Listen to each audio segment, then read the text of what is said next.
Hey friends, it's Paul at Circular Motion. Welcome back. Thanks for joining me. I've got some more hot 12-inch treats for you. Before we get into it, if you're new, hello, welcome. Thank you for joining me. Please hit the subscribe button down below, and if you like what you see, obviously hit the like button because that would help me immensely. And tickle my notification bell if you're coming back. Thank you and welcome back. And let's just crack on, because I've got 6 records to get through today, and then I'm gonna get another video up a bit later this week. I've got some posts to get through, a couple of albums there, and then I'm going to try and get a singles special out again early next week. I'm slowly, as regulars will know, slowly working my way through my dad's record collection, which he generously gave me. And yep, still finding loads of gems. In my opinion, I think they're gems. You might disagree, but if you do disagree, let me know down below in the comments. And again, you know, I'm also on the lookout to try new things, listen to new music. So if you have any recommendations, again, just hit me up down below in the comments and let me know, and I'll certainly endeavour to try and catch up with some of your suggestions. So anyway, without much further ado, let's talk about records. So I'm gonna jump straight into Stewart Smiler. So this is, as with the majority of my dad's albums, this is an original copy, 1974. There's Rod and some of his friends there, sat outside a pub where he alleges he actually forgot his wallet, because he did say he would buy everyone a drink, but he didn't in the end. There's Ronnie Wood there, and there's Zach the dog, and a few other people milling around. It may or may not be familiar to you. So, yeah, did a little bit of research. It was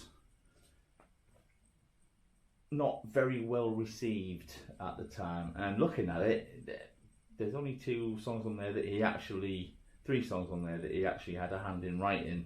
The rest of them seem to be covers. So we've got Sweet Little Rock and Roller, Chuck Berry, Locking Var, Somebody Sears, Farewell. This is Rod and somebody, Quittenton, Sailor, which is Rod and Ronnie Wood. Bring It On Home to Me and You Send Me by Sam Cooke. Let Me Be Your Car, Elton John and Bernie Taupin, of course. Side 2, you've got You Make Me Feel Like a Natural Man by Goffin, King and Wexler. Dixie Toot, which is Rod and Ronnie. Hard Road, Vanda Young. I've Grown Accustomed to Her Face, Learn Her Low, instrumental that one. Girl from the North Country by obviously Mr. Robert Zimmerman, and Mine for Me, Paul McCartney. And there you've got like a little who's who on the that little gatefold photo on the inside there. It's not a bad album. It sounds all right. There's just nothing really sort of super memorable on it, really. And yeah, I'm not quite sure what he's trying to achieve with that look. And I'll reiterate that. Rod, what were you thinking?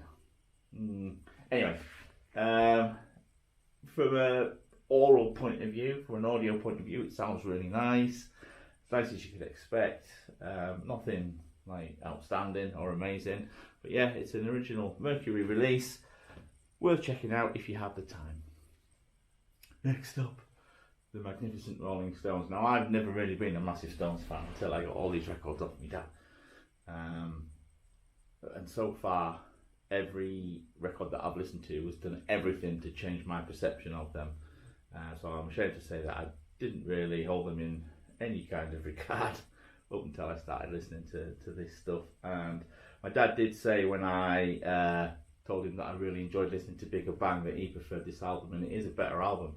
And you know, this in itself is an original 86 copy, and incidentally, I've got that many 80s albums in here that I'm going to do a little 80s album special, and I might kind of revisit this and another one that I've got for today. But I mean, you can kind of, the cover kind of gives it away with all the big sort of bright primary colours there. There's poor old Charlie there, looking all sad and dejected, and like Mark Owen, like a pound shop Mark Owen, actually. Bless him. Anyway, it's a decent album. It's a really, again, it kind of blew me away. how less like a dad rock album it sounded and how like a proper rock album it sounded, you know. And I say rock in the loosest sense of the word. Obviously I'm a massive hard rock fan, and this is a rock and roll album. And my dad did say, you know, when I first listened to their Satanic Majesty's Request, and he said, you know, well, what do you expect from the greatest rock and roll band in the world? So, but I think he likes them a little bit. But this has got Harlem Shuffle on it, which is a great track anyway. Had It With You, Back to Zero, Hold Back, Too Rude, Dirty Work, One Hit to the Body, Sleep Tonight, Winning, Ugly, and Fight. I think they're all separate tracks. Produced by Steve Lillywhite and the Glimmer Twins, whoever the hell they are. But it's a really decent sounding album. It's got the original sleeve there and some kind of weird funky comic going on. It is a really nice sounding album, which is great, because a lot of stuff in the 80s, when CD was trying to sort of take over, a lot of stuff tended to be, as record companies sort of tried to push CDs as the way forward, a lot of stuff on vinyl didn't sound that great, but this is one of those exceptions. It does sound really nice, really powerful in your face. So obviously these guys had a lot to do with quality control of their own product, which is nice, because a lot of bands I think just left it to somebody else, and a lot of albums from the 80s sound gash, to be fair. Moving quickly on and going a little bit further back in time, we have the Byrds' greatest hits at that time. Again, this is another band that I've never really had much to do with. I knew Mr. Tambourine Man, and that was it. But this has got some nice tracks on. Mr. Tambourine Man feels a whole lot better. The Bells of Rhymney, Turn, Turn, Turn, which obviously is a biggish one. All I Really Want to Do, Chimes of Freedom, 8 Miles High, Mr. Spaceman, 5D, Fifth Dimension. So You Want to Be a Rock and Roll Star, and My Back Pages. Now, I think what is interesting about this is these will all have been singles, because sort of back in the 50s and 60s, people generally just did singles. They didn't do albums per se until sort of the latter end. And so this is a collection of different singles put together, because some of them are produced by Terry Melcher, some of them by Alan Stanton, some of them by Gary Usher. So they will have been recorded at different times, and then I'm assuming sort of stuck together. But this is a really nice sounding album. It sounds way better than it has any right to, and it kind of got me hooked. So much so I listen to a lot of this stuff because I work from home, just through there, and so I listen to a lot of this while I'm at work, and I listened to this for most of the day. I just kept putting it back on. It was quite a nice sort of refreshing album. Mr. David Crosby there. Yeah. Anyway, it's good. It's definitely worth checking out if you can get a copy. Like I say, this is an original '67 copy, so this is practically as old as I am. So I was born in '67, but don't tell anybody. And it kind of pushes other products on the back there by them. Moving on again, we've got the inimitable Mr. Buddy Rich. I've got a few. I think this will make it like the third or fourth Buddy Rich album I've got. So this is a studio album. This is a reissue. This was originally released in 1960. This copy in particular is a 1968 reissue, and it sounds really good. I say studio album, but I think because obviously they're like a big band, I think they were just in a big room with mics, pretty much like, you know, when you get actual orchestral soundtracks. I think they don't mic up every individual instrument. They just mic the room, and make sure they sort of capture each section. And this is no exception. It sounds really good. It really does sound good.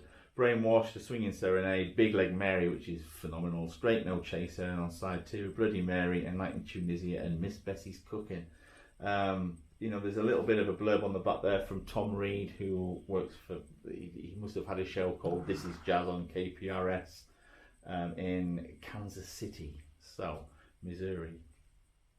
Yeah, if you know, you get a chance, not necessarily for this one, but any other Buddy Rich album, definitely worth checking out, because never mind the whole Crossroads mystique. This guy definitely made a deal with the devil to do what he did on the drums. Inspirational. So yes, and it sounds phenomenal. It does sound good. Okay, another 80s gem now. Fleetwood Mac are a band that I can't get away with, and this doesn't do much to change that, I'm afraid. And I know it's kind of probably the biggest album in the 80s, if not overall. And again, if I'm wrong, shoot me in the comments. I don't mind. It's this album again, along with the Rolling Stones one, does kind of break the whole 80s mold. It does sound really good, and again, I'm making it sound like all albums in the 80s sounded crap, but they didn't. Obviously, you've got stuff like Brothers in Arms, Dire Straits, that sounds phenomenal. That Police album, whose name I can't remember, that sounds really nice. 1984 by Van Halen, that sounds phenomenal, but a lot of it just sounded just overly compressed. But this doesn't. This pops. It absolutely pops out at you. So from a sound point of view, it is a really nice album to listen to. I just don't get them though. I don't get the songs. They all kind of mold into one after a while for me. But Little Lies is nice. Tango in the Night's nice. What was another one? I think it was either Big Love or Seven Wonders that I quite like the sound of. But again, this is an original 87 pressing. 1987. What have I been doing then? I've been singing Kiss and some other bands whose name I can't recall for now. But yeah, it's all right. And I've saved the best till last. So Abraxas by Santana. I managed to see Santana live a few years back with my dad. He was at the Hyde Park British Summertime Festival. He was on just before Eric Clapton, and he came on and did a duet with Eric Clapton, so I feel sort of quite lucky to have seen that. Eric Clapton, he didn't really do much for me, but Santana was absolutely amazing. He just got swept away with it. I mean, he had a massive band on stage with all the percussionists and everything, and man, can that guy play. And this album is absolutely, I thought, yeah, give it a go. I can sort of take or leave most albums that are just generally sort of guitars instead of like a full band. But this has a little bit of everything on there. But this just absolutely, from like Singing Winds, Crying Beasts at the beginning. I've got a Ring doorbell. I don't know if anyone's got one out there, and if you've got it like active on your phone, you get a notification that sounds like some chimes, and there are chimes on this, and I actually got up when I first put it on just to go and see if there was somebody at the door, because I wasn't getting a notification on my phone, but I heard these chimes and they were exactly the same.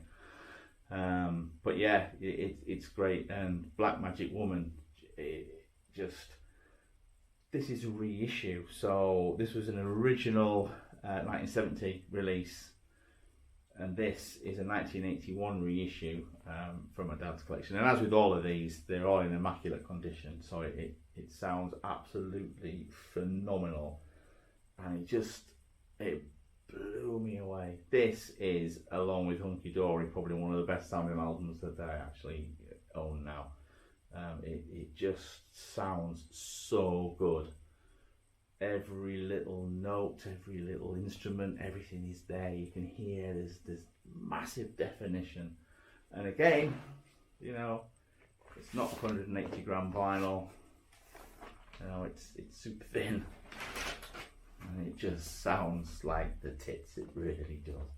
It really, really does. So yeah, if you're watching, Dad, thank you ever so much.